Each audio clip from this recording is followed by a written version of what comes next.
Nadreen, programme current affair के साथ आपका मेजबान सैयद आसिफ अली हमदानी हाजिर खिदमत है। नादरीन, रावलपिंडी और इस्लामाबाद के जितने हल्के थे उनके रिजल्ट्स जो हैं वो फाइनल वो रोक दिए गए हैं और तमाम सभी आज़ाद उम्मीदवार जिनको पाकिस्तान तहरीक इंसाफ की हिमायत हासिल थी वो अदालतों में पहुंच चुके हैं। और आज सारा दिन आंख मचोली रही और खसूसी तौर पे इस्लामाबाद के जो दो अहम हल्के हैं जिसमें एक शुएब शाहीन साहब का है और एक मोहम्मद अली बुखारी साहब के हैं, NA 47 48, दोनों पे उन्होंने आज ठोस सबूतों के साथ अदालत में तमाम रिकॉर्ड पेश कर दिया है। कल उस पे सारा जो है वो होना है और फॉर्म 45 के तहत दावा किया है शुएब शाहीन ने कि वो 52,000 वोटों की लीड से जीत रहे हैं। और ये इसी तरीके से यास्मीन राशिद के जो हल्का है, नवाज शरीफ की सीट भी खतरे में पड़ चुकी है लाहौर में, और वो उनको भी साफ नजर आ रहा है कि नवाज शरीफ वो सीट लूज कर जाएंगे। और इसी तरीके से अटक की मेजर ताहिर सादिक और उनकी बेटी ईमान ताहिर के वो भी जो है वो रिजल्ट्स रोक दिए गए हैं, चकवाल के रिजल्ट्स रोक दिए गए हैं। अजीब सूरत हाल है और हर तरीके से जो आजाद उम्मीदवार हैं उनको हिरासा किया जा रहा है, उनके ऊपर प्रेशर डाला जा रहा है, उनको उठाने की धमकियां दी जा रही हैं और कोई हरबा ऐसा नहीं है जिससे उनको न डराया जा रहा हो। और ये भी कहा जा रहा है कि ये तमाम आजाद जो हैं ये जल्द नून लीग का और पीपल्स पार्टी का हिस्सा बनेंगे। आसिफ अली जरदारी ने लाहौर में डेरा लगा रखे हैं। MQM का वफद जो है वो आज जाती उमरा जाके मिले हैं नवाज शरीफ को, शहबाज शरीफ को, और डिस्कशन हुई है आगे फार्मूले पे। कोई हिकमत जो है ये चोरों की जो इकट्ठा टोला है इसकी कोई हिकमत कामयाब होती नजर नहीं आ रही है। इस दफा अल्लाह ने इन सबको नंगा किया है और कौम ने जिस तरीके से अपना हक रायदही इस्तेमाल किया है वो डकैतियां जो माजी में भी होती रही हैं इस दफा नजर आना बहुत मुश्किल है। कप्तान के जो खिलाड़ी हैं वो हर महाज पे डटे हुए हैं और उनका एक ही मौकफ है कि हम किसी सूरत भी फॉर्म 45 जो एक लीगल डॉक्यूमेंट है, जो ओरिजिनल रिजल्ट है, उसके अंदर डंडी मारने वालों, रिजल्ट तब्दील करने वालों को किसी सूरत नहीं छोड़ेंगे। मुल्क भर के अंदर आज जो है वो RO ऑफिस के सामने मुजाहरे होते रहे, शेलिंग की गई, हर तरीके से दबाने की कोशिश की गई, अंदर RO से मुलाकातें नहीं करने दी गई, लेकिन सब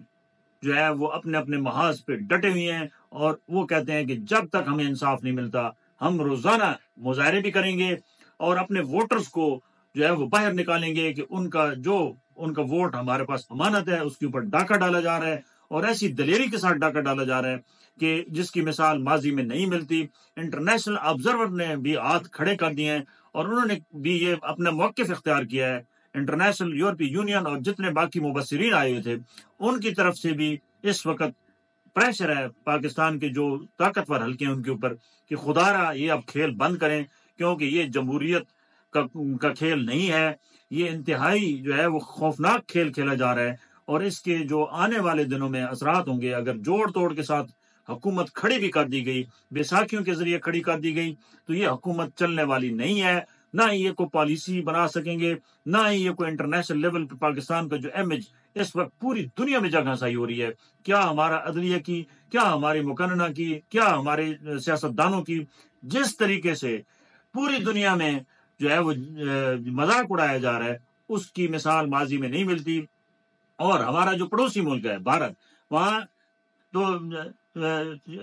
शादियाने बज रहे हैं कि ये कौन सा मुल्क है और ये कौन सी जमहूरियत की हमें भाषा देते हैं कि इनके अंदर तो अपनी जमहूरियत नहीं है। पॉलिटिकल पार्टीज जो हैं वो डकैतियां सरेआम करके वो खुश हो रही हैं कि हम जो है वो हारी हुई बाजी जीत गए। ये कोई इस हारी हुई बाजी को जीतने के जितने ख्वाब हैं ये सारे आने वाले दिनों में चकनाचूर होने वाले हैं। और एक बात याद रखें कि ये इलेक्शन जो है ये गले का फंदा बनने वाला है इन बड़े बड़े जागीरदारों, सरमायादारों और जो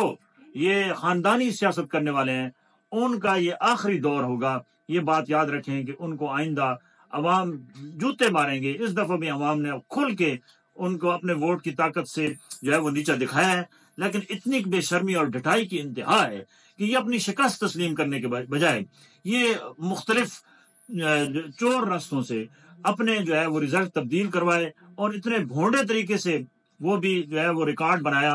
कि आने वाले दिनों में आप देखेंगे कि इनके जो मुंह कैसे काले होने वाले हैं और किस तरीके से इन्होंने इस निज़ाम کے اوپر جو ہے وہ ایک مزید کالک مل دیا ہے، اور جہاں یہ لوگ کبھی کسی صورت بھی پبلک جو ہے وہ اب اپنا جو ہے وہ ووٹ چوری ہونے نہیں دے گی. پبلک موبلائز ہو چکی ہے اور عوام کے اندر شعور آ چکا ہے، اور یہ الیکشن کسی صورت بھی قابل قبول کوئی بھی نہ نیشنل سطح پہ نہ انٹرنیشنل سطح پہ کوئی ریکگنائز ہو رہا ہے، اور نہ ہی اس کو کوئی ماننے کو تیار ہے. فافن کی رپورٹ پڑھ لیں آپ، انٹرنیشنل آبزرور کی رپورٹ پڑھ لیں، وہ کہتے ہیں کہ یہ تاریخ کی بدترین ریگنگ ہے جو ابھی تک جاری ہے. حالانکہ یہ الیکشن 8 تاریخ کی ہوئی ہیں، آج 11 تاریخ ہے، ابھی تک رزلٹ، ابھی بھی 7 حلقوں کے رزلٹ رکے ہوئے ہیں، اور پورے طریقے سے کارروائی ڈالی جا رہی ہے. اور اس کارروائی سے طاقتور حلقوں کے جو ہے وہ پردہ چاک ہو چکا ہے. جو پہلے بھی وارداتیں تو ہوتی تھیں رات 2 بجے RTS بٹھا کے، لیکن اس مرتبہ ایسے نہیں ہے. اس مرتبہ ووٹ کے پہرہ دار جو ہیں وہ جاگے ہوئی ہیں اور وہ اپنا پہرہ دے رہے ہیں، اور جب تک ان کو اپنا حق نہیں ملتا وہ آرام سے نہیں بیٹھیں گے. تو حکومت یہ جتنا مرضی جوڑ توڑ کر لیں، اگر مخلوط حکومت بن بھی گئی بیساکھیوں کے سہارے تو وہ چلنے والی نہیں ہے. اور یہ اب میں یہ استدعا کرتا ہوں مقتدر حلقوں سے، طاقتور حلقوں سے، کہ خدا را اب اس قوم کے اوپر رحم کریں. یہ پہلے ہی معاشی طور پہ سماجی طور پہ تباہ ہو چکی ہے، مزید اس کو تباہی کی طرف نہ دھکیلیں. آپ نے اگر اپنی مسلط جو ہے وہ کارندے مسلط کرنے کی زبردستی کوشش کی تو اس کے ریزلٹس جو ہے وہ 0 نہیں -0 آئیں گے، اور آپ کو آئندہ بھی سبکی ہوگی. لہٰذا اس پورے کھیل سے آؤٹ ہو جائیں، اور جس کے جو مینڈیٹ ہے اس کو حکومت بنانے دیں. ان چوروں کو اکٹھا کر کے پھر اس قوم کے اوپر مسلط نہ کریں، قوم کسی صورت بھی برداشت نہیں کرے گی. بہت شکریہ.